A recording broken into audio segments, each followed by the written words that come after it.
Palestinian academic and political activist Azzam Tamimi joins us now from Madaba in Jordan. So Azzam, in the terms of real life, day-to-day life for Palestinians, how would you describe the parallels between what happened more than 50 years ago and life today? Well, it happened a long time ago, as it seems, but it's been happening every day since Israel was created in 1948, and even the years that preceded that, when Zionist gangs were preparing the grounds for a takeover.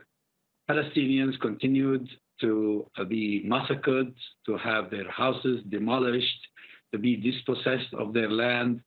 And this is to do with a project that does not recognize the right of the Palestinians to exist in their land. It's called Zionism.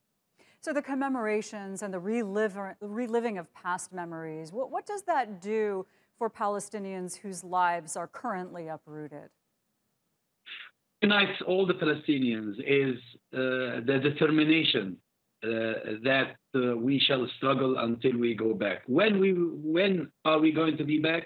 Nobody can tell you, but definitely we teach it to our children and to our grandchildren. And events have proven that so long as Palestinians are hoisting the flag up high, then the Israelis will one day surrender and recognize the rights they are denying to them at the moment.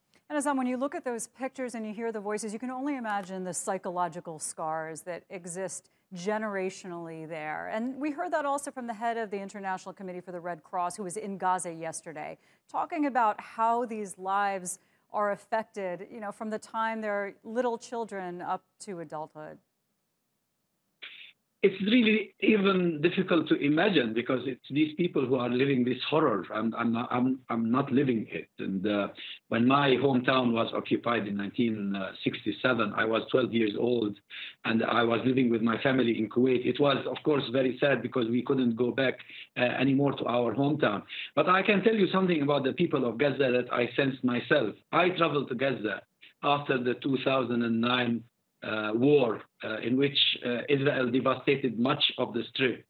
And talking to people there, people who lost their houses, who lost their living, these are really resilient people. They're so steadfast that they quickly begin rebuilding their lives as if they prepare for the next round.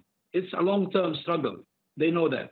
I'm happy you said that. I was there in Gaza just around that same time, and I was surprised by how pragmatic people were. And they spoke in very practical terms, like, we just want to see more schools. We want to just send our kids to go to class, everything that people around the world want for their families as well. So are they finding any reason for hopefulness in today's world? Well, if they lose hope, they might as well just vanish.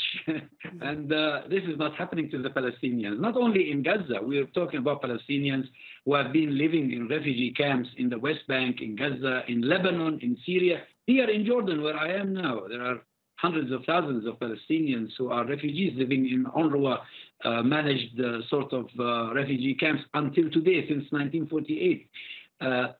They never lose hope. They believe one day Palestine will once again be free, and someone from their progeny will be able to return.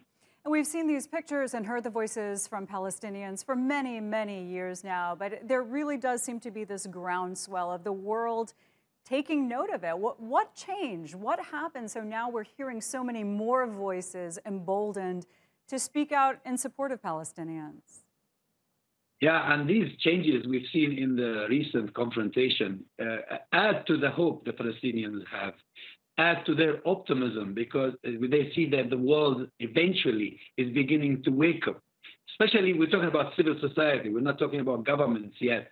But definitely the turn will come for governments to realize that this is unsustainable. This just cannot continue the way it is. And celebrities around the world, we hear their statements. They were never concerned about Palestine before.